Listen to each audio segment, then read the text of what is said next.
Welcome back as we proceed to describe various methods of replacing bearings, known technically as mounting a bearing. Firstly, it must be mentioned that proper mounting procedures are critical to the operation of machinery. The failure of bearings due to bad workmanship is costly, wasteful, and above all, often very dangerous.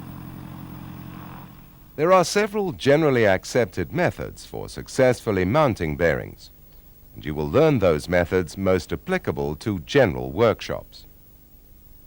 However, before attempting to fit any bearing, the mounting surfaces must be thoroughly cleaned and inspected for any faults or imperfections. Extreme care must be taken to avoid abrasive material or filings getting into the internal workings of the machine or into the new bearing as you carefully dress down any burrs or high spots from shafts or on the seating surfaces within the housings. We shall now consider the mounting procedures for bearings that have an interference fit on the shaft. Small bearings are generally mounted with a suitable dolly and hammer. First, smear a little anti-corrosion paste onto the shaft.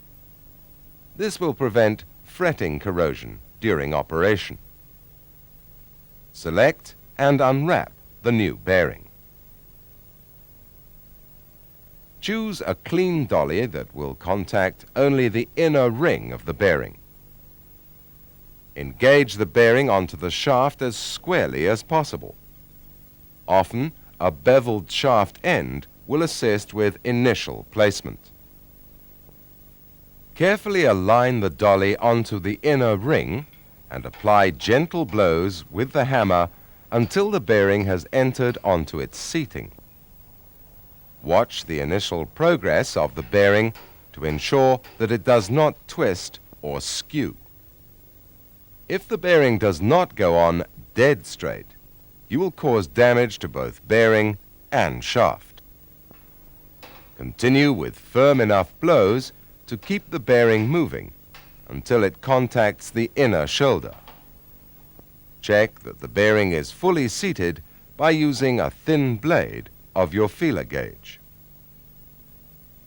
It is suggested that you now practice the procedures shown before continuing with this program.